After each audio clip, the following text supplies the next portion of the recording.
Hey y'all, it's Josh with Earnest Roots. Today on this video, I'm going to talk about how we got into pigs and tell the story about the 5 pigs in the back of a Toyota Camry. Briefly mentioned that to several people and they've asked for the whole story, so it'll be in this video. So how we got into pigs. So Kylie and I, after we got out of college, we got our own house, moved in, our own little farm, got us some cows, and her family has been in the cow business for 3 generations, so we know cows. Anything about cows and cow accessories, we know cows. So we've always been self-sufficient minded and raising our own beef every year, canning foods and stuff like that. So we thought it'd be a good idea to do us a pig, put some pork in the freezer. And we figured if we knew how to farm cows, we could farm pigs. Fast forward down the road, that was the wrong assumption. 2 different species, 2 different types of requirements. Infrastructure needs. 5-strand barbed wire can contain a cow, but it will not contain a pig or sheep. So we got searching for some pigs, found some an hour or so down the road, and went and got some Yorkshire pigs. Those are the pink ones. We went, got them, brought them home, and put them in our paddock a stone throw away from the house. And I think they were like 2 months old then. Not too long after that, they escaped the 5-strand barbed wire. And we had to get them back in. That there introduced us to the topic of electric fence. So we put a strand of electric wire around the bottom of that paddock. And they were right there at our house. I'm going to show a picture of them here. So in that picture, that's the 3 Yorkshire pigs. Water dripping down. Kylie was pregnant with Augustus at that time. So we started raising pigs right there at our back door pretty much. That green grass you saw in that picture, over time, it turned into a mud pigsty. What you the term pigsty, it turned into that. The smell, the flies, it was just a mess. We raised them out, one for us, one for our Kylie's parents, and one for a neighbor. That was our first experience with pigs. But that winter, I started researching. I asked the question, it was like, there has to be a better way to raise these pigs. It was a pigsty. It stunk, the smell, the flies and all that. I was like, there's got to be a better way. So that fall, winter, I remember Kylie was sitting on the birthing ball, bouncing on up and down on it, and I was over there Googling stuff on pigs, trying to figure out better ways to raise them. And in that search, I came across this lunatic farmer who was raising pigs on pasture and also chickens on pasture. And that was just like different and seemed normal and very interesting. So I was very intrigued with that and just kept Googling and searching for whatever information I could find. And that led us into the pasture poultry. Saw that video, which led to APA, American Pasture Poultry Producers Association. And the first book I ordered was Pastured Poultry for Profits by Joe Salatin. So I ordered that in a couple weeks. I was on that couch reading that book. That's going to be on the chicken topic video. So in that search, finding better ways to raise a pig, came across the topic on pasture. So in that quest for information, came across this relatively new breed of pig called Idaho pasture pigs. They said they were a good homesteader type pig, good quality meat, didn't root supposedly as much. Seemed very interesting, and it was a cross between Cooney, Duroc, and Berkshire, I believe. But looking around, trying to find some of them, there was no breeds anywhere in Alabama, nowhere. Not even the adjacent states. So I found a breeder in Virginia and in Missouri.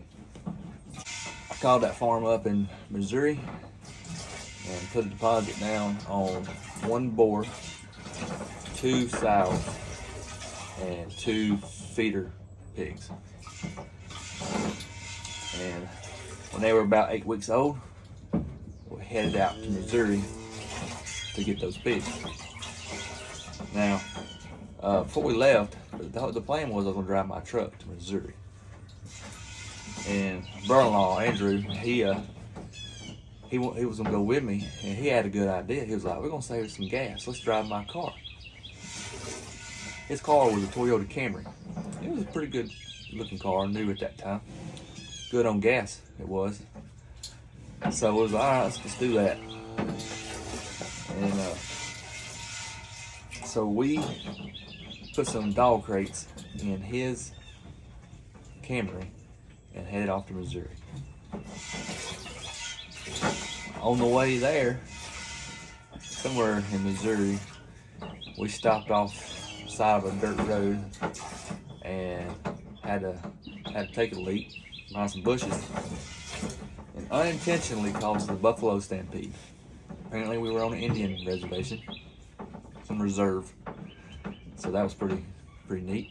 Saw some buffalo, they startled them, and they took off running. It was behind a high barbed wire fence. But we got to Missouri and picked up them pigs. That hotel experience was pretty bad. Don't stay at something that says a budget inn. I think there was some drug deals and stuff going on right next to our room. So we slept with our guns and our pillows.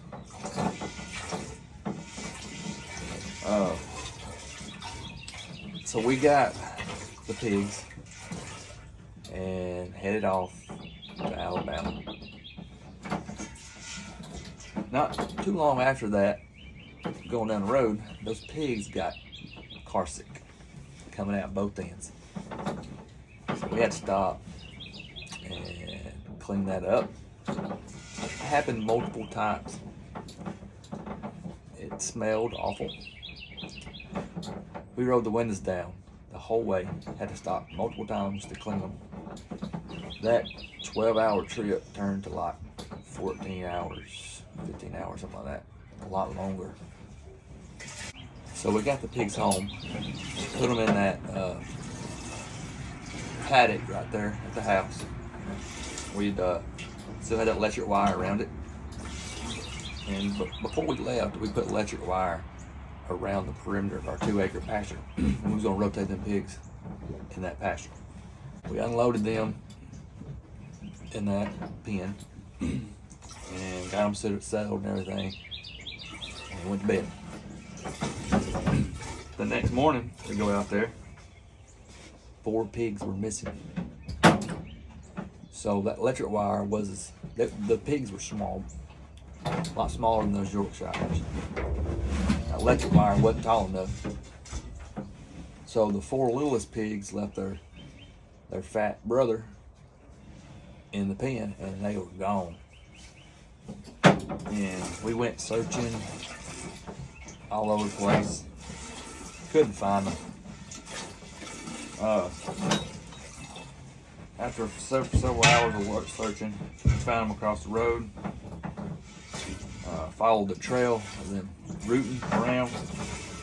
They ended up being like 3 barbed wire fences this way. Had to get them 3 barbed wire fences back that way, and got them across the road back to our house. Well, one of them didn't want to follow the others, and she ran off. One on the south, she ran off back into the woods. But we got three of them back in, and she ran and ran, and we just couldn't get her. She was gone. So kind of discouraging there. So we fixed the wire around the pen to contain them better. And over the next couple of days, I kept looking and looking, couldn't find that pig. On the way home from work, one evening, there was these kids pulled off on the side of the road with a gun right in front of our house. See, there's like 70 acres of land that used to be Kylie's grandpa, his milk dairy barn and all that, and we lease it. Completely covered with hedge bushes and everything. The milk barn's just buried. There was some kids with a gun. I jumped out. Hey, what y'all doing? And they were like, we see a wild pig, and we're gonna shoot it. And I was excited. I didn't say anything. I just took off running to those kids. It scared them. They hopped in their truck, cut them tires, and boom, they were gone. I got to looking in the woods, and I saw her. I went in there, and I saw where she was rooting. But she ran off. I saw where she was rooting. And I went and got a bag of corn, and I made a trail of corn to the milk barn. And that milk barn, I barred two of the doors, and one of the doors I made a spring trap door. So when she walked in, it closed, and she was trapped in that old milk barn. And we just waited. I think it was the next day. I was getting ready to go to work in Birmingham, and I went over there just to check, and she was in the milk barn. So I ran, got Kylie, changed clothes, and we went over there to catch that pig. I got in there, we parked the truck next to the door. I got in there and chased it around. It was hard to catch. Finally got a hold of it, barrel hugged it. It flipped me over on my back with it on top of me in one of the manure troughs that was on the floor when they were milking cows. So I was in that little crater, just flopping around, dragging me all over the place, squealing. Finally got my footing, stepped up, carried the pig to the truck, got in the back of it. I drove the pen, put it in. And that was pretty intense. So we got the pigs in the pen, shored the wire up, and we were in the pig breeding business. Knew nothing of the topic, but we had 6 months to learn until we had our first litter. We ended up having, I think, 4 litters with the breed, and we ended up selling the IPPs to a farm in Montgomery. I'm not sure where they ended up now. I think he ended up selling them. But so Ernest Roots Farm brought the first registered pair of IPPs to the state. They were a good breed, good quality meat, but they were just small. What wasn't a scalable breed, but for a homestead breed, they were pretty good. Oh, got me. So that's the video on the pigs. Hope you liked it. Subscribe. And then I'll be doing the next video about how we got into chickens. So take care. Have a good day.